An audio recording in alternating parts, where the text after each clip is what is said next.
Welcome back to Decision 2024 on the go coverage. If you were with us earlier tonight, do not worry. We do not sleep.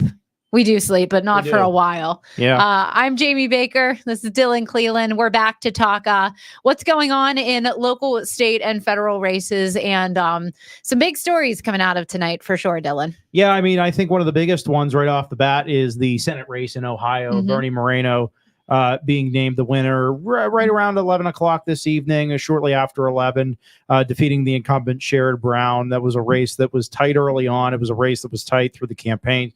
Jaime, you mentioned the amount of money that was poured into that race.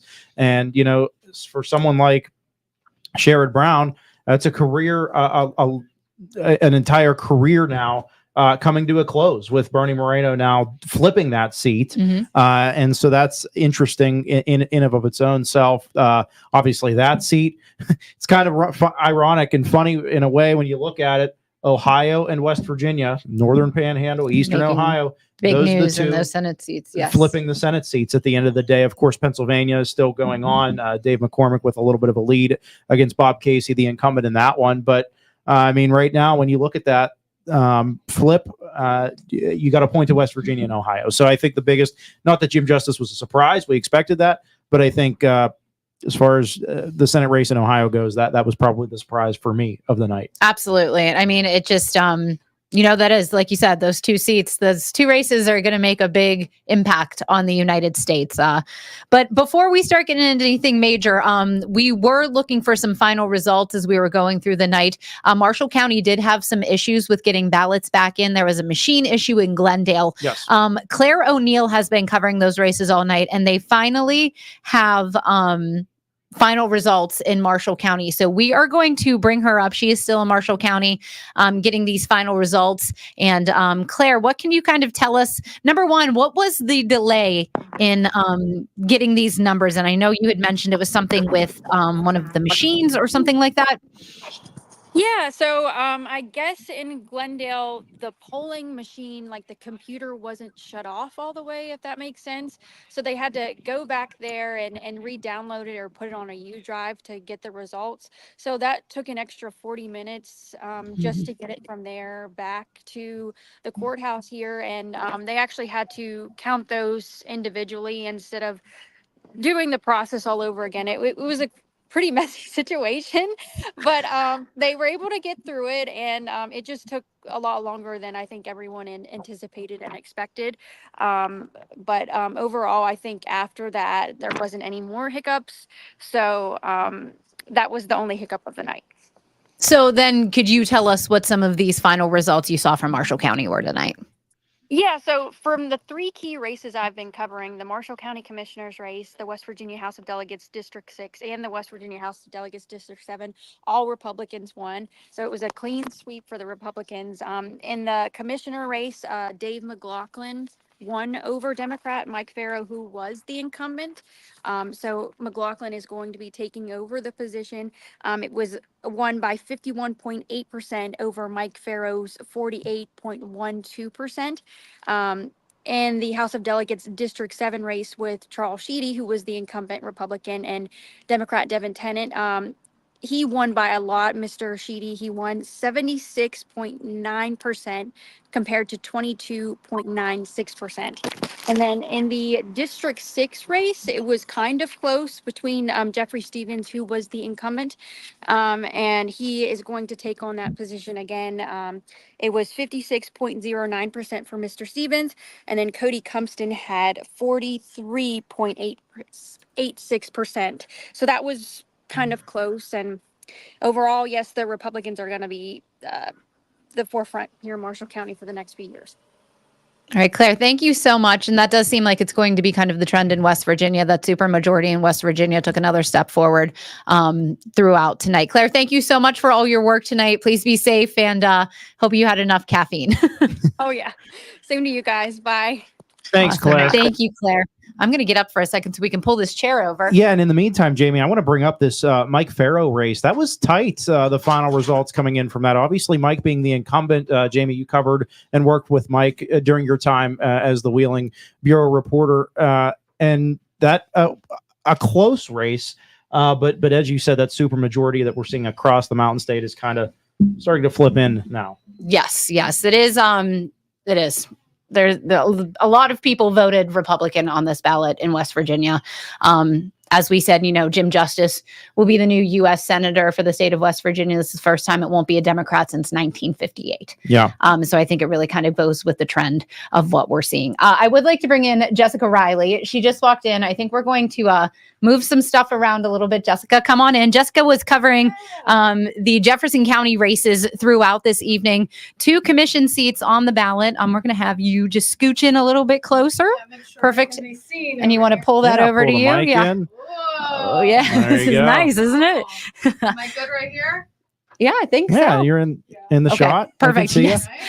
So Jess, tell us a little bit about the Jefferson County commissioners races you covered tonight. Yeah, it was kind of crazy race. I've been in the commissioners for a long time now, and just watching the races come in and those numbers come in. But I had 2 that I was watching. We had the incumbent Tony Morelli. He's been in there for 4 years. And Todd Mazzaferro, newcomer. He's from the county. He's wanted to come in, try to get the seat. Tony is going to keep his seat, Republican. And then we also had Dave Maple. We were talking earlier. He's been in his seat for a very long time. Right. He was kind of the veteran presence on the commission. So he decided he's not going to seek re-election. Just, he wants to spend his life and enjoy what he can, honestly. So we had a Republican and Democrat go up there. We had Jay Kleineke, who was Republican. And then we had Charlie Newbern, who was a Democrat, both with a good amount of experience. But Jay Kleineke taking over that win, really trying to take his experience and put it into the seat. So come in a few months, he'll be sitting right up there with them. But seems like they're all excited to work with each other. So it'll be Eric Timmons, Tony Morelli, and then Jake Kleineke come the new year. So. Well, this is interesting to me, at least, because Tony Morelli was kind of the newcomer when you look at this time 4 years ago. Right. And now he's going to be the veteran on this group of commissioners with Dave Maple leaving. So this could definitely change a few things up with the way this commission goes. I definitely think so. Like I told you guys earlier, Dave, so much experience. And he's seen the county transform over the years. Now, Tony, he has his hands in a lot of things. Broadband, new businesses, youth prevention, retention, and just a lot of things. So, it's going to be interesting to see how, he takes on that veteran role now, because it'll be him. But from what I see, Jake Kleineke has been in every single meeting. And, Tony and Eric has been at so many different things. So I think they're really trying to make sure they're aware of what's going on in the county rather than just get voted in and say, oh, I'm here. So it looks like they're learning, you know? For sure. Right. And Jess, you were at the Board of Elections in Jefferson County tonight. Bob Gale, the director down there, they always are very good with us. What did they have to say tonight in terms of voter turnout and maybe what they saw as far as the process of counting the votes today? Yep. You know what? They had the same thing they said last week. The voter turnout in Jefferson County early voting was really insane. It was the highest they've seen.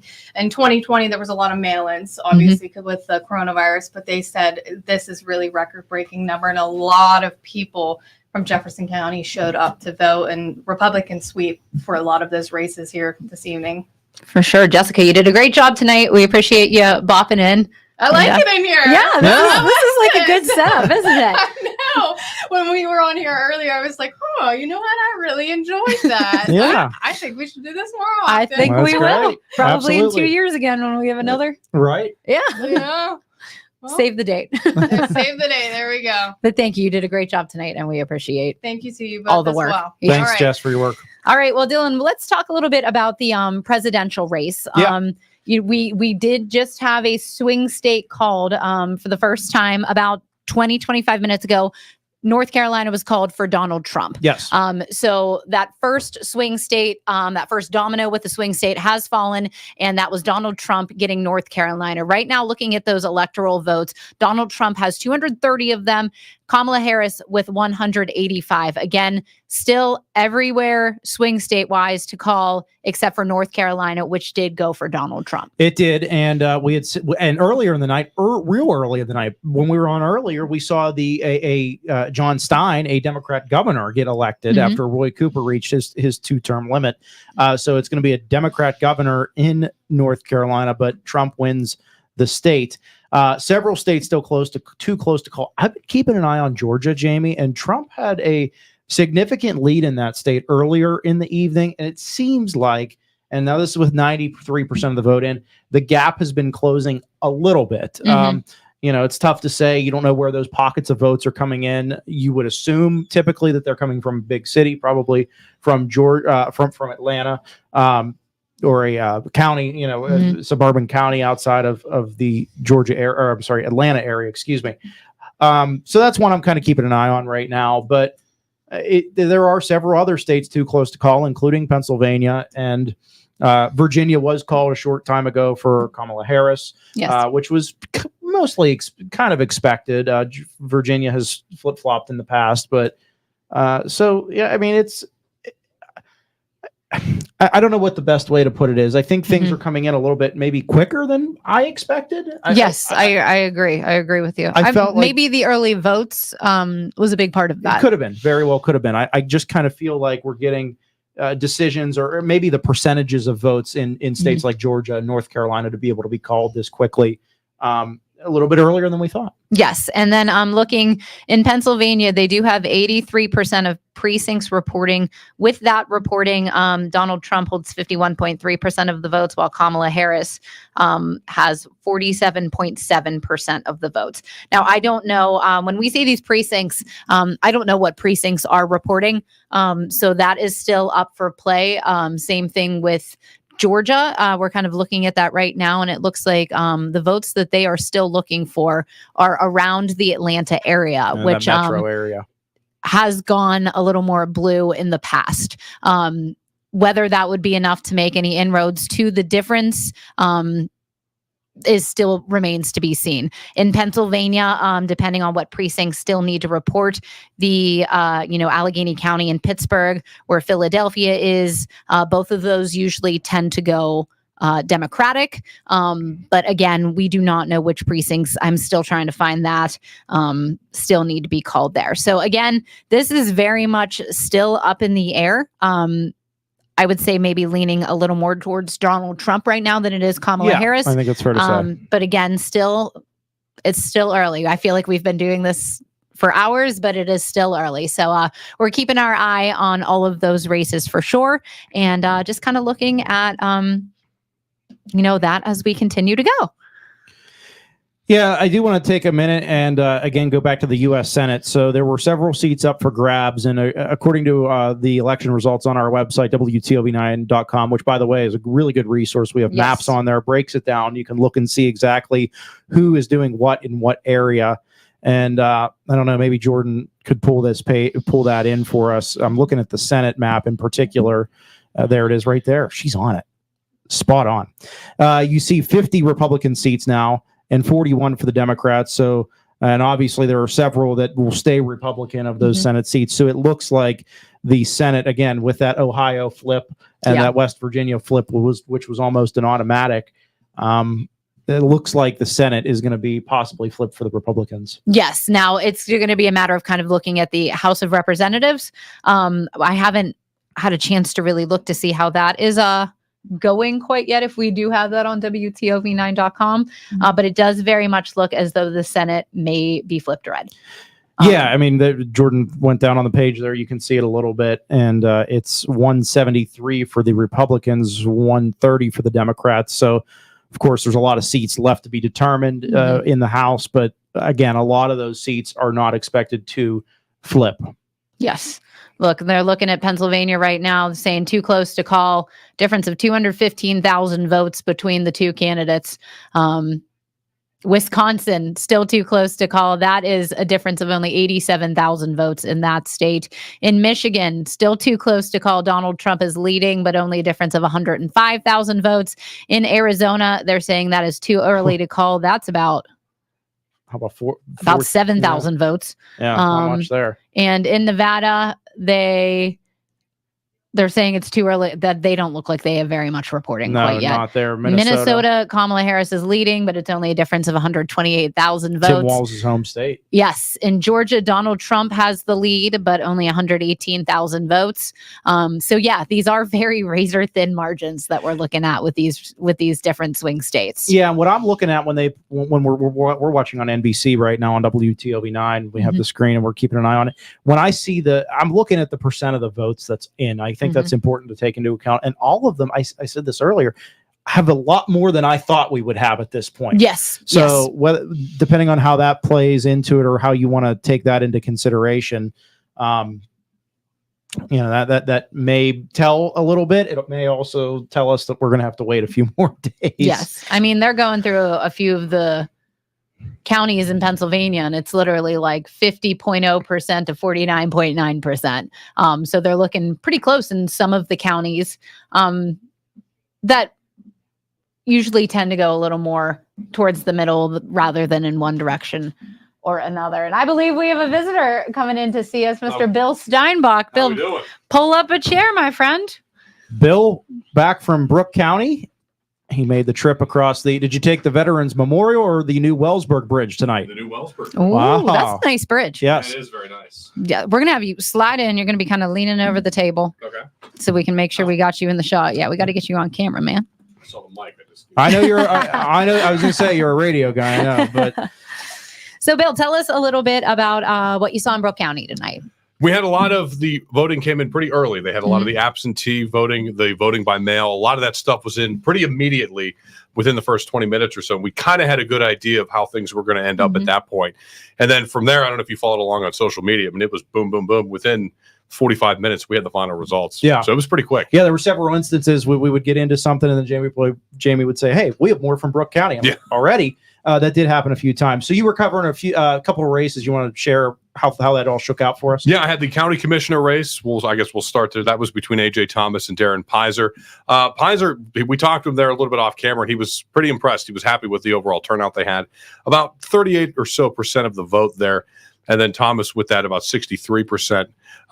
Close race. So again, we kind of knew fairly early with the absentee voting and all of that stuff. And then same with the Brooke Sheriff. Beatty, he was pretty impressed. They were happy with how it went. But I think Ferguson was a little surprised again. He got about 35%. So all in all, they were pretty happy. Then Jimmy Willis with about 72% there, quite a bit. And again, we knew fairly early, but of course you always got to be cautious. Now, we've heard a lot of people say that, the early voting has played a big role this year. Did that seem to be the big case in Brooke County as well? Absolutely. And a lot of the numbers they had, they were very surprised with how much early voting that they actually had. That kind of determined the course of the evening. Like I said, the first 15 or 20 minutes after the polls closed, those results came in, and then that really set the tone from there for us.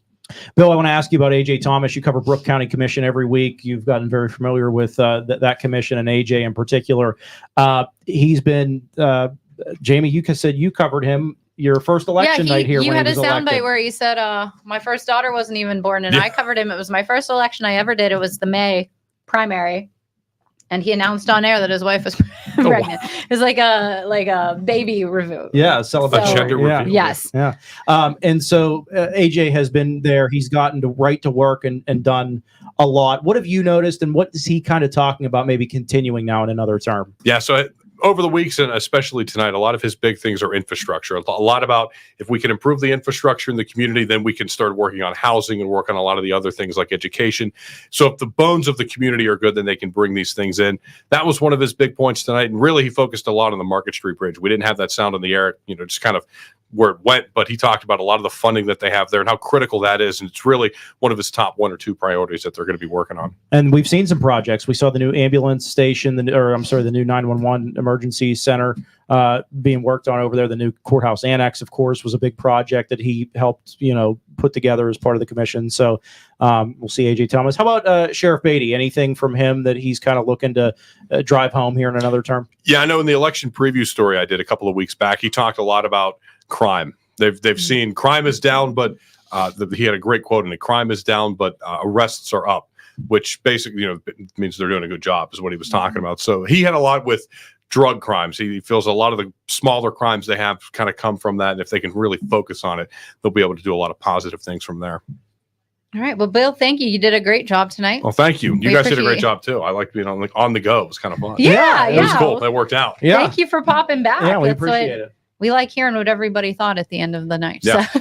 All right. Well, thanks, sweet. Bill. Thank No you, Bill. problem. Of course, you can see everything that any of our reporters have done. If you missed it at 10 or 11 o'clock, everybody will have stories in News 9 Sunrise starting at 5 a.m. That goes until 9 a.m. So if you did miss any of these things, you want to hear these sound bites from some of these winners throughout the night, they will have all of that again tomorrow morning. Plus, of course, your most up-to-date results with the presidential election. Yeah, if you're looking for specific results or a specific story, our web team worked very hard tonight. Most of those are filed on the website on WTOV9.com right now as well. So we have you covered on air and online as the results have come in and continue to roll in.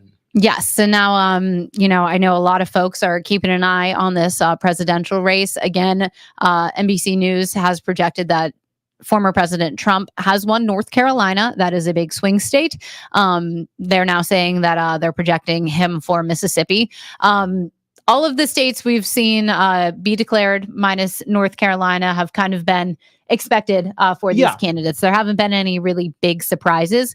Again, that first swing state to be declared was North Carolina for former President Trump. Yeah, it was. And again, we don't know how long this is going to take. It could be the middle of the night tonight. It could be several days from now. It just depends. There were, in terms of election security this year, there were some bomb threats at voting locations in Georgia, in Pennsylvania.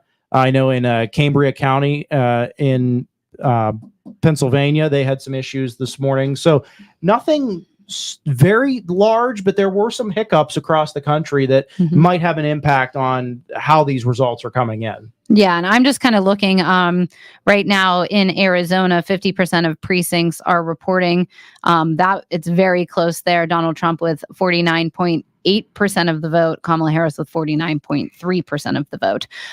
So just looking at some of these swing states and kind of getting the most updated numbers as we can here, so we can pass them along to everybody that is watching. In Michigan, 46% of precincts reporting Donald Trump has 51.7% of the vote. Kamala Harris with 46.6% of the vote.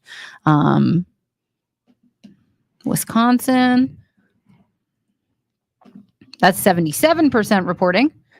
And Donald Trump with 51.2% of the vote, Kamala Harris with 47.3% of the vote. So looking at some of the numbers right now, as you look at these swing states, Donald Trump seems to have a lead in a majority, not all of them, but a majority of them at this hour. Yeah, and you can kind of see that on the map that Jordan pulled up here. You look at Arizona, light pink, Georgia, light pink, Pennsylvania, Michigan, Wisconsin, all light pink right now. Those margins, though, are, of course, not big enough to call right now. That's what we're seeing. Wisconsin, Michigan, too close to call, and so it's just a matter of getting those last, chunks of votes in before some of these states can officially be called. I do want to mention a couple of races that we did have in our shows. U.S. Congress District 6 in Ohio goes to Michael Ruley. U.S. Congress District 2 in West Virginia goes to Riley Moore. Yes. And so 2 new congressmen representing the folks in the Northern Panhandle and Eastern Ohio. In addition to the Senate races, which we've talked about this evening as well. Yes. So I'm just going to kind of click down through some of our races and read results. Nope, that took me to the very bottom. Apparently I don't know how to use this very well. Let me go back up. Okay. So, the northern half of West Virginia will have a new congressman, Riley Moore. He will be the next West Virginia United States congressman from the northern half of West Virginia. Patrick Morrisey did win that West Virginia governor race. Chris Warner won the Secretary of State race. For Attorney General, J.B. McCuskey was declared the winner over Teresa Torreseva in that race. As you look at some of the House of Delegates districts, Mark Zeteslo will return to the House of Delegates. In District 3, Jimmy Willis will return to the House of Delegates. In District 4, Bill Flanagan defeated Johnny Hott. Either of them would have been brand new to this. So Bill Flanagan will be heading to Charleston for his first term. In District 5, Sean Fluharty ended up picking the win over Tom Sokovic. Fluharty, one of the few Democrats that was elected or reelected to the West Virginia legislature. In District 6, Jeff Stevens, he will return to Charleston. And in District 7, Charles Sheedy will also return to Charleston. So not really any big upsets, I would say, at the state level. Right. If we're looking at it that way, in Ohio, Don Jones, the incumbent, is back in the state legislature. So yeah, I wouldn't say like locally that there was any big surprises. No. State Senate District 30, Brian Chavez as well. So yeah, those all kind of went according to what was probably expected for the state house in Columbus and the Capitol in Charleston. Yes. So we are going to be hearing from Tyler Madden here in just a few minutes. Tyler was at the Bernie Moreno camp just outside of Cleveland, Westlake. Is that what it's called? Yes. Westlake. He's going to be joining us in just a few minutes to talk a little bit more about the importance of Bernie Moreno flipping that seat in Ohio. Sherrod Brown has been there since 2007. Yes, 2007, his second term. Yes. Yeah, or his second set of service. Yeah. Yeah, we haven't had a chance to really look through the numbers in that race, but we did see in Jefferson County, Moreno won Jefferson County pretty handily. It does sound like the local counties did go for Moreno. Yeah, that's what it sounded like. And depending on how you look at it, I mean, maybe 15, 20 years ago with the unions, union workers, steel industry here in the Ohio Valley, maybe they would have they did go a little bit more Democrat, Sherrod Brown at the time, but things have kind of shifted a little bit, and we see Moreno picking up the wins pretty much across the eastern part of the state. Yeah, and flipping that seat red, we were just talking about how this will likely mean that the Senate is Republican led. They have the numbers for the House at this hour right now. Republicans have a lead in the House as well, the U.S. House. So another thing that could flip here by the end of tonight.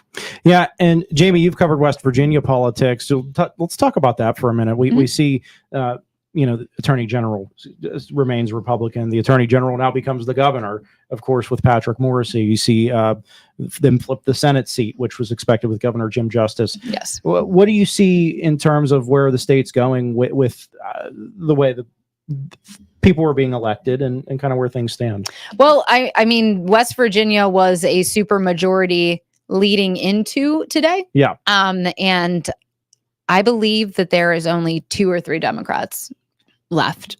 So they built upon that. What they had started. Yes. I'm trying to look and see.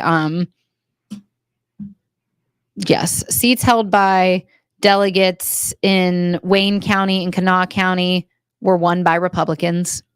So that's 2 seats lost from Democrats. Excuse me.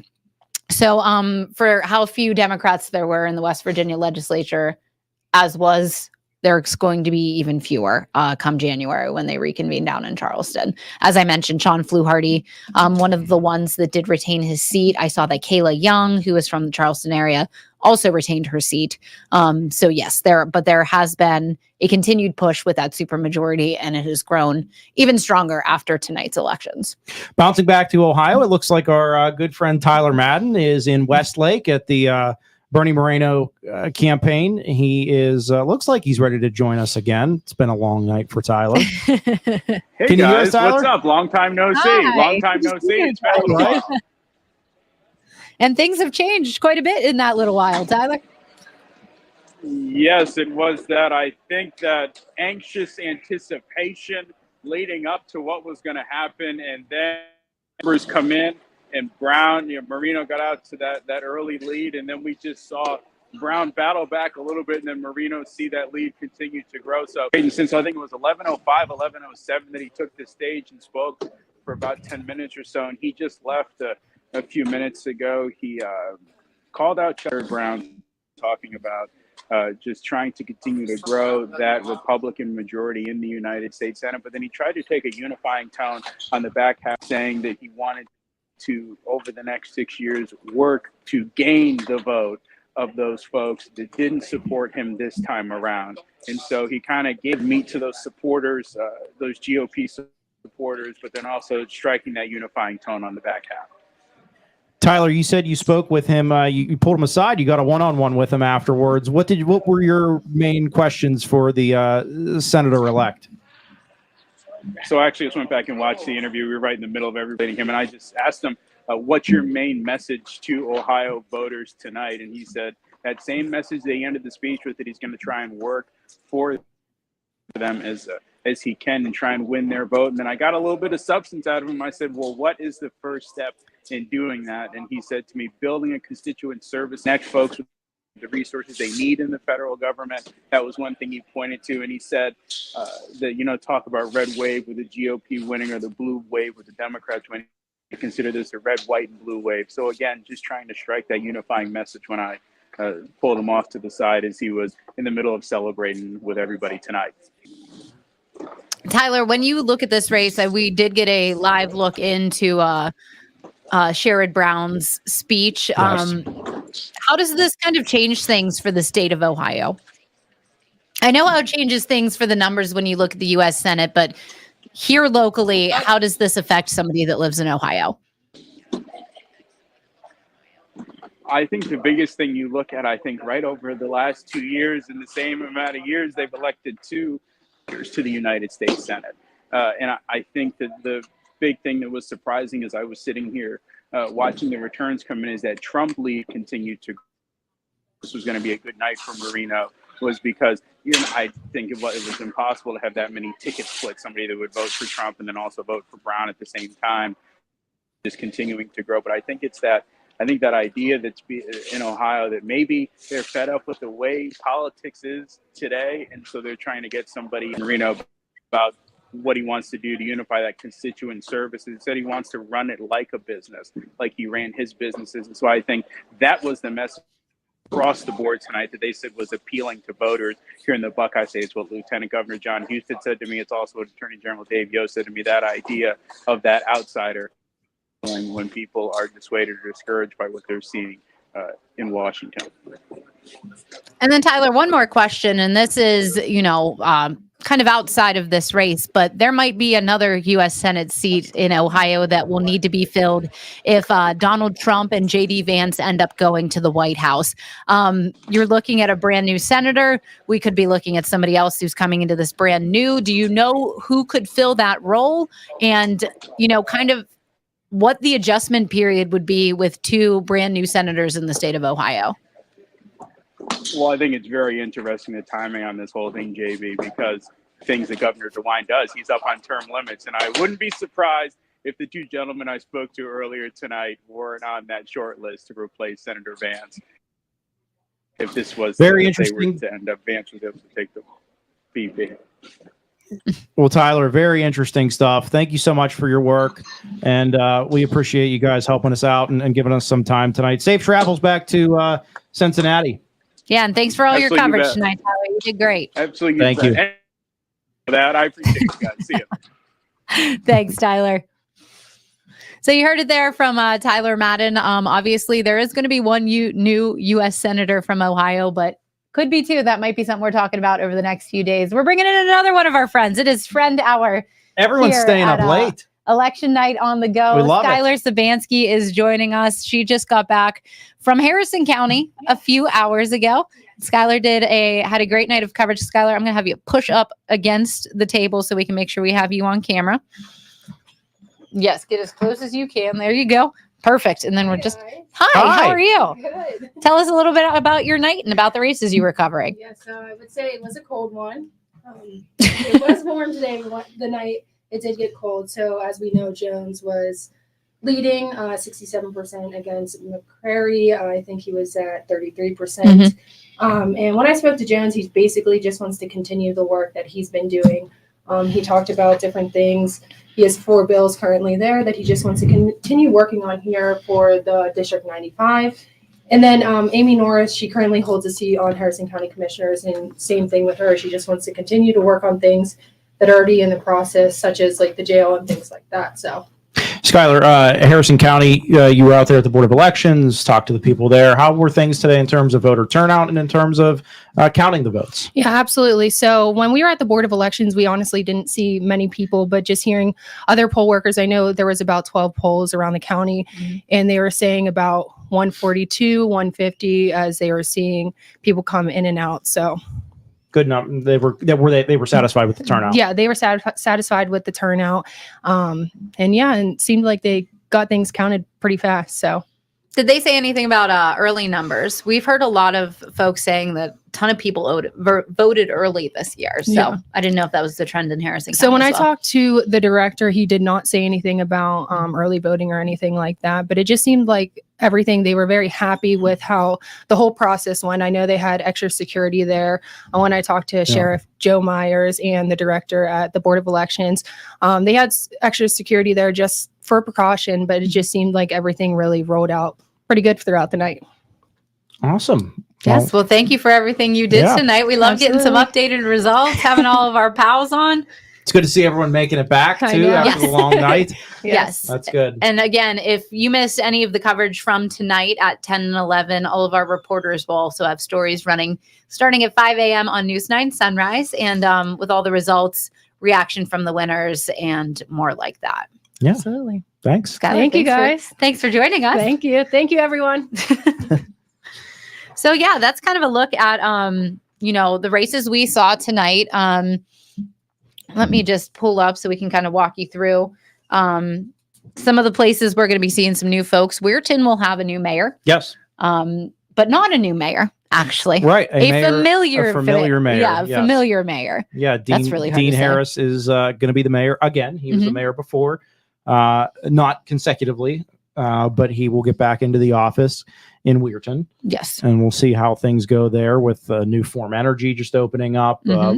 lot of good investment going on in Weirton at the Yes. state level. We'll see if Weirton Council can continue to bring some of that in. Yes. And elsewhere, I'm just going to kind of read through.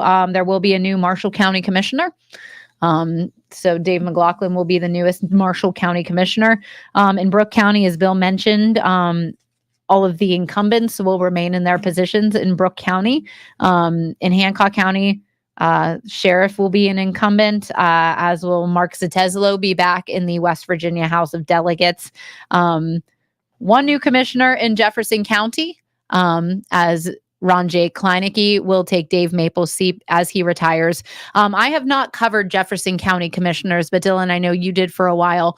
Can you just kind of speak on the legacy that Dave Maple will leave behind, because he's been in that seat for a very long time? Yeah, I mean, Dave did a lot. He knew a little bit about a lot of things, Mhm. right? And that's a good trait to have. And so he was able to help with economic development. I did a couple of stories with him out at the industrial park out in Jefferson County, talking about. But he was one of the big things he wanted to do before he left was get that spec building put up, and a spec building, basically a rough building that you can put together, one that fits, one size fits all type thing, to try to bring a business in. And they have been working on a piece of land out there to try to get that done. So he was helping with that. Broadband, him and Tony Morelli were always big on that. Mhm. Tony, of course, will be back on the commission to continue working on that. So Dave will leave not just for the commission, but the county as well. He and his wife have been very involved in the county for years. So definitely will be missed, but we'll see if with Tony Morelli now being the veteran, try to carry along some of the things that had been started with Dave. For sure. And then in Wheeling or Ohio County, there will be a new sheriff for the first time in 8 years. Nelson Croft did win that sheriff's race. Looking kind of down the line at different things you heard from Skylar. But yeah, so those were some of the biggest races we covered throughout the night. Again, Jim Justice, your new U.S. Senator from the state of West Virginia. Bernie Moreno, your new U.S. Senator from the state of Ohio. 2 seats flipped red. Within a river of each other, essentially. Yes. Yeah. So two seats flipped red there. There will be a new congressman from the state of West Virginia in Riley Moore. And then Michael Ruley will be headed back. He got a taste of the U.S. Congress, and he is now officially doesn't have to worry about running through an election after doing 3 this year for another 2 years. I asked him that question when I spoke to him tonight. I said, "So can you breathe now? No more elections to run for?" He said, "Yeah, it'll be good to get into the job and actually, set out several things. He did a few things right off the bat that he wanted to do, but he's excited to have that opportunity to have 2 years now." All right, and Dylan, let's spend the last few minutes kind of bringing people up to date on what we're seeing here with the presidential race, the electoral votes. Jordan, if you wouldn't mind pulling up that map. Again, if you wake up in the middle of the night and you want to know where the numbers sit, WTOV9 has a really great interactive map, interactive website. You can find all the most up-to-date results, numbers, whatever you're looking for. If you just happen to wake up in the middle of the night, can't fall back asleep, I try not to get on my phone, but if you want to check out the numbers, get on your phone, get on your computer, WTOV9.com. The WTOV9 app has all of this information for you. Yeah. Jamie, I just want to make a point. I find it interesting. You see different races called and everyone goes off something different, right? You might go off the AP, you might go off of one network or another. And Jordan, if you'll scroll up a little bit, if we look on our map on our website, this is through the AP. It's 230 to 210 right now. They have Kamala Harris at 210. But if you're watching on WTOV9 right now, NBC has Donald Trump at 230, Harris at 189. So she's picking up a few votes. I'd have to look closely to see where those are coming from, where that's the case at. But it's just interesting. Everything comes in a little bit different, a little bit slower here or there. I feel like this week elections is very much like hurry up and wait. Yeah. Hurry up for an hour Yes. and then wait for 2 hours. You and I got a taste of that yesterday at the two rallies that we went to. But again, only one swing state has actually been called. That is North Carolina, was called for Donald Trump. Right now, he does hold the lead when it comes to electoral votes. Basically every other state, as we look at this map, you can see this is pretty much what I think everybody expected to see. So it is, as everybody predicted, this was going to be a tight race and it was going to come down to the swing states. North Carolina has been called. Other ones, they're still saying it is too close to make a call on those. Yeah, and they're you see bouncing around in different places and see how tight some of these Gwinnett County, I believe that might be where Atlanta is or just outside of Atlanta. And they're continuing to count votes, there. And that margin in Georgia right now is just under 2% or just over 2%, 2.3% difference with 93% of the vote in. So it's going to take some time. You might want to get some sleep and wake up in the morning and see where things are at, or hit the coffee. The Senate just hit 50 Republican seats. Yes. So it does look as though the Senate will flip red. Again, we're still waiting to hear from other races, but if they've already got that 50 and there's still a decent amount of seats to come in, you can assume probably one of them is going to be red, which would put them at that 51, which then gives them the majority in the U.S. Senate. So yeah, as I mentioned, WTOV9.com. Always up, always working. You can check for results on there throughout the night. News 9 Sunrise begins at 5 a.m. Bill and Addison will be keeping you updated on all of these races. If you want to hear more about the state races, the local races, all of that can be done. WTOV9.com on our Facebook page. We got you covered literally everywhere. Yes, we do. So Dylan, I think I'm getting ready to get some sleep. We appreciate everybody for tuning in throughout the night. Please continue to stay tuned as we look at these swing states and what's coming in. And we'll see you on News 9 Sunrise starting at 5 a.m. Thanks for joining us and have a great night. Good night.